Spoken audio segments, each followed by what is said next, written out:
All right, guys, welcome to another episode of the Rocket Chiro Podcast, the business and marketing podcast for chiropractors. I'm going to answer a question for you guys today. And actually, this is something I would like to start doing more on the podcast, is to have a listener-driven Q&A type podcast episodes. I don't know how often I'm going to do them. It sort of depends on how many questions that I get.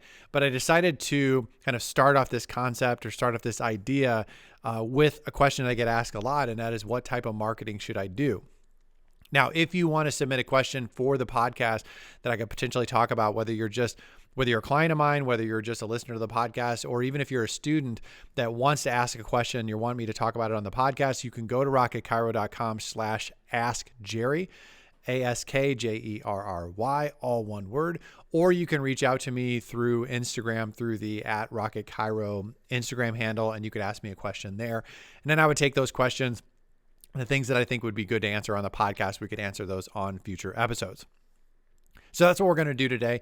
Before I get into that, I do want to say, if you want a better chiropractic website, one that's going to help you attract more new patients and help your practice grow, go to Rocket Chiro and check out our websites. If you'd like help with your Google ads or SEO, you can go to Rocket Chiro and reach out to me there. I'd be love to help you out. If you would like me to look at your website and SEO and give you some recommendations, give you some tips, just let you know where you're at right now in terms of how well your practice is doing, and maybe give you some tips on how you can improve your website, then you can request a free practice assessment. There's no pressure, no obligation. It's just a free assessment. I'll do a custom video. I'll send it over to you and let you know what I think about your website and your search engine optimization. All right. So the question is, what type of marketing should I do? And I'll tell you what's bad about this question. What's bad about this question is that there isn't a particular answer. Because the idea that if I can do it, you can do it, like, that's not a true statement. That what's true is, if I can do it, somebody else can do it. And this is true if you meet somebody at a seminar or somebody in your town, they say, well, if I can do it, you can do it. That's not exactly a one-to-one true statement. What's true is, when one person can do it, somebody else can do it. If one person can run a 4-minute mile, somebody else can run a 4-minute mile. Now, it does not mean if somebody can run a 4-minute mile that Jerry can run a 4-minute mile, because I can't do that. So saying that I can do something, therefore everyone can do it, really removes the individuality of your situation, your talents, your giftings, your area, timing, all of that stuff. It just sort of gets removed from the equation. I don't think that's fair. So when it comes to marketing, there isn't a way of saying, like, every chiropractor should do X, Y, Z, and that's how you're going to be successful. So what we're going to talk about when answering this question, what type of marketing should I do, is I'm going to give you some things to think about to help you evaluate your own situation to answer this question for you.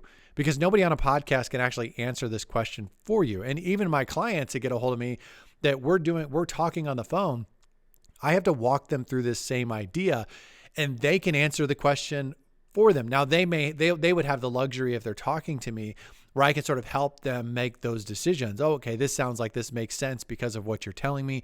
We obviously can't do that on the podcast. So I'm just going to give you some things that you need to think about to help you make the best decision for your practice and for your marketing. So first thing I'm going to talk about is, there's 3 categories that I want you to consider. And I think you should do marketing in all 3 of these categories. That's going to be internal marketing, external marketing, and retention or reactivation.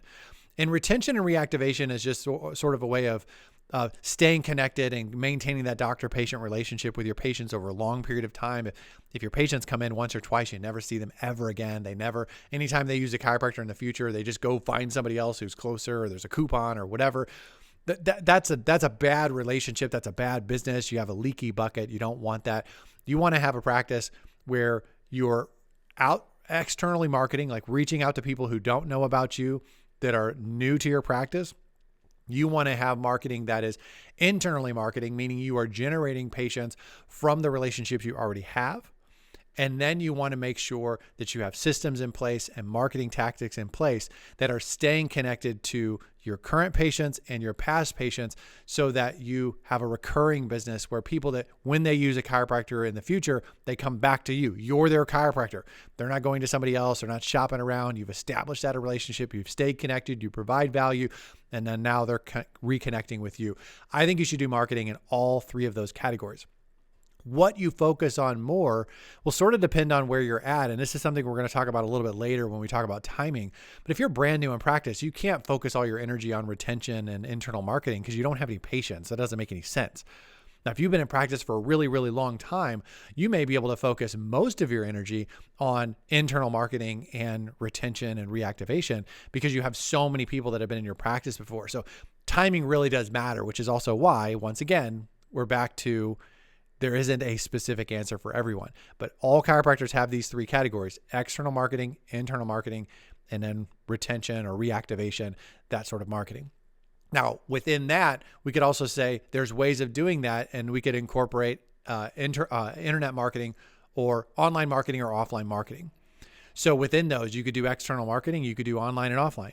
Internal marketing, you could do online, offline. Retention and reactivation, you could do online and offline. There are online ways of reaching out to new people. There are offline ways of doing it. And I'll tell you, they don't replace each other. I just had a conversation with one of my close friends. We had this conversation, and I feel like what I was saying and what he was saying and what I was trying to get him to understand, like I feel like we were sort of missing each other because we got talking about the topic of a newsletter, like sending someone a print newsletter in the mail versus doing an email newsletter. And he was kind of saying like, well, why would you send it in the mail when you could do email and it's cheaper, it's faster, it makes sense, whatever. And I was just telling him that the one doesn't replace the other. It just doesn't. There's some overlap, but they hit people differently. The people that are attracted to the one aren't necessarily going to be attracted to the other. The fact that if you decided to do a print newsletter, and there's ways of doing it, I have a whole section about that in my Next Step program for those that are interested. I even create a print newsletter for chiropractors that want to send something out. There's a whole way of doing it. There's a right way and wrong way of doing it. And if you do it right, it can still be a very beneficial thing to physically send something into mail to your patients. It could be done as it's internal marketing and it's retention marketing. It sort of hits two of those three things that we're talking about here. That can be done through a print newsletter. Email newsletter could be all three. It could be retention. It could be internal marketing. It could be external marketing. If somebody has signed up for your newsletter, or maybe you got names when you did a screening or something like that, where these people aren't even patients and you're sending them emails, it could be all three of those things. The point is that the one doesn't necessarily replace the other. You could be doing some things in-house for retention or internal marketing. And for instance, if you're reaching out to your patients, like face to face, you're reaching out to them and just saying, hey, would you leave us a review? That doesn't take the place of sending someone a text with a link that allows them to leave a review easily. Like that's technology. That's sort of like an online way of doing it. But the offline way of doing it is looking them in the eyes and shaking their hand and saying, hey, I would love for you to share that on Google. So there's online and offline ways of doing all of this stuff. So when you're deciding what should I do from a marketing standpoint as a chiropractor, I would just encourage you to step back and look at all of these things and say, am I doing external marketing?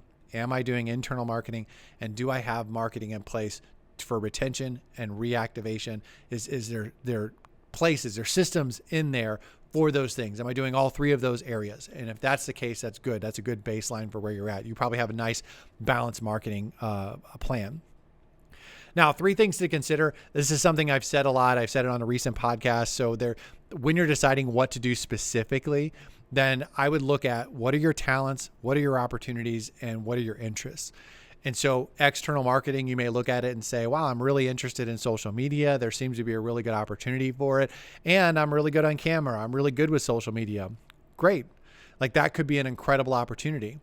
Now you could also say, like for me personally, like I don't know that I would ever be a chiropractor that posted a lot on social media if I was still in practice. I'm not a big social media person. Like I like posting memes. I like doing the podcast, but that's not really social media. Like social media is a thing, you know, there's a certain way of doing it. There's a certain skill to it. You have to be willing to be a certain way. And it doesn't necessarily don't jive with me all that well. So I would look at it and say my interest of doing social media in that way is not very high, which is why I don't have a huge following on social media, is because my interest isn't very high. Am I talented at social media? I don't even know that I'm talented at social media. So I would look at that and say, maybe that's not the best opportunity for me. I probably have opportunities doing something else. So when you're evaluating these online, offline, internal marketing, external marketing, retention, you have to ask the question, where is my talent? Where is my opportunity? Where there's potential here. If you're just getting started in practice and you're saying, I'm going to focus all my energy on retention, that's not smart. You could be the most talented retention marketing chiropractor in the world. You could have a very high interest in it, but if you have 6 patients total, the opportunity, it just isn't there. You don't have an amazing opportunity to have a retention-based practice when you only have 6 patients. You got to focus on external marketing. And that's something we'll talk about here in just a second as far as timing goes. So once you have your categories, you have internal marketing, external marketing, and your retention marketing. Now you have to ask the question, where's my talent? Where's my opportunity? Where's my interest in each of those categories? When you find the overlap of all those things, that's really when you have a really tremendous opportunity. Now, the other thing I'll say, which is not even in my notes, is you don't have to be great at all of this stuff. You may be leaning a lot more heavily into external marketing initially and then internal marketing as time goes on. You may not do a lot of any internal marketing or external marketing if you have big enough practice, and you may be focusing exclusively on retention and reactivation and just sort of riding the momentum that you have in your practice because you have so many patients you've had in the past. So you don't have to have an even distribution of energy and input or influx of people coming from all 3 of these categories. I just think it's wise to have a nice balanced marketing approach. Last thing we'll talk about is this. There are some factors to consider. Timing is one of them. I sort of alluded to this already. If you're just getting started in practice, you're going to focus more heavily on external marketing. If you have been in practice for a while, you might focus more on internal marketing and retention. If you have more money than you have time, you're going to probably focus on leveraging. And those are the other 2 things that we're going to talk about here. The factors you want to consider is timing, money, and then how much time is it going to cost you to do this? The time cost. So timing is where are you at in practice? If you're just getting started, you're probably going to do more external than internal. If you have a lot of time in the beginning because you don't have a lot of money, you don't have a lot of patience, then you have to do marketing that's going to be focused more on pull yourself up by your bootstraps, door knocking, kissing babies, shaking hands. Like that's the sort of thing you have to do. You have to do low cost marketing. You have to ease your way into spending more money on marketing. I don't think it's wise to spend high dollars on marketing when you don't have a good budget for marketing. And I do know that there's some times where you have to maybe spend a little bit more than what you're comfortable with because you just have to. You kind of have to take that risk. But just make sure that you're not doing something foolish in the name of like, oh, well, I'm going to spend $5,000 on whatever. And if it generates 10 new patients, I'll be fine. Like I don't think it's wise to gamble with your last dollars. So when I say, what is the timing, that has to do with where are you at in practice? When do you need new patients? Someone who comes to me and says, I want to do search engine optimization, I want to do managed SEO. I'll be like, yeah, we could talk about that, but you can't be in a situation where you have to have a result from that this month. That's not likely to happen with SEO.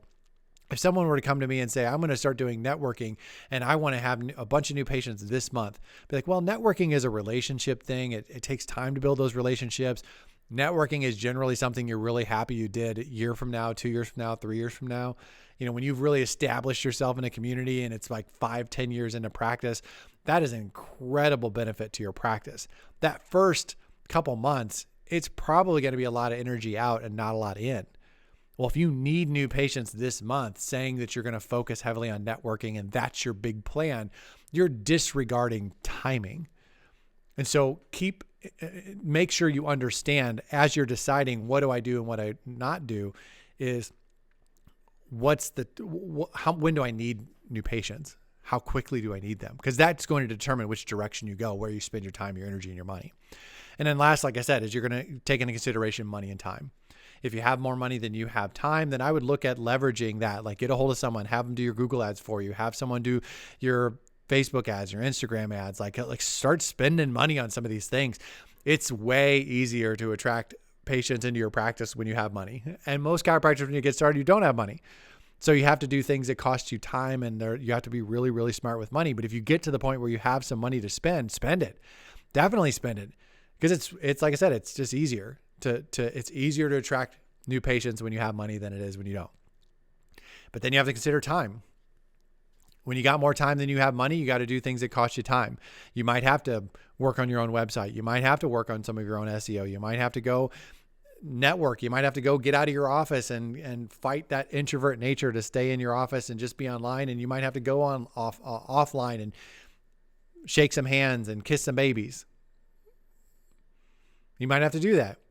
Now, maybe long-term you don't have to do that, but once again, we have to consider how much does it cost?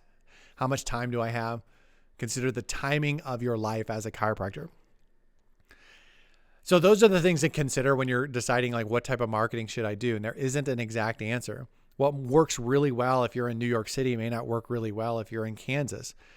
If you're out in the middle of nowhere in Iowa, that your plan could be completely different than if you're in Miami. So don't look at what somebody else does and say, I'm going to do that exactly, and I'm going to get the exact same results. What I would encourage you to do is look at what other people are doing and use it as a jumping off point.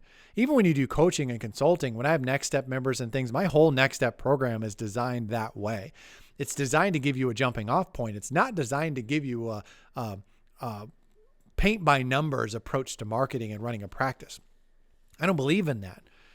And I think that if you don't believe in that, you're probably better off, because you're going to look at what other people are doing and say, okay, how can I apply that to me? And what ends up happening as a result of that is you become a much more competent small business owner. You start exercising that decision-making skill, that, the ability to look through what's going on and problem solve and figure out what's going on and make the best decision for your practice.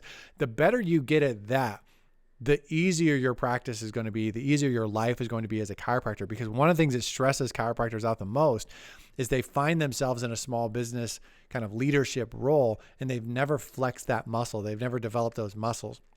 So the more you force yourself to make decisions and you force yourself to troubleshoot what's going on, and you force yourself to analyze the situation and make adjustments and make changes, the better you're going to get at those things. And the good news is, it gets easier with time. You'll be able to see the patients you want to see. You'll be able to make the kind of money that you want to make, but you got to get to that point. And if you're constantly avoiding that aspect of being a chiropractor, you're going to just constantly be stressed out, because you're constantly going to be in a situation where you're in over your head. You're being a small business owner. You're being a decision maker and a leader. You're in that role, but you're not qualified to do it because you've never flexed those muscles. So hopefully this can sort of help you troubleshoot your marketing, especially going into the new year here. We got the new year coming up here in just a couple of weeks, and you want to look at your marketing plan. You want to decide like, what is best for me to do? This is the thought process, is you have to decide, you make sure that you're covering all three areas of marketing: internal, external, and retention. And then you have to decide what online, offline, where's my opportunities? Where are my talents? Where are my interests? And then you have to look at money and time and timing and all of that stuff. And you have to figure out what's best for you. And the answer is going to be different for you than it is for other people. And that's okay. That's part of what's great about being a chiropractor, and it's part of what sucks about being a chiropractor. So hopefully this helps you. Thank you for listening to the podcast. Thank you for subscribing. Thank you for sharing the podcast with other chiropractors. If you haven't left a review yet on Apple Podcasts, I'd love for you to do that. If you would like help with your website, with growing your practice, et cetera, go to Rocket Chiro, reach out to me. I'd be happy to help you however I can. I'll talk to you guys on the next episode.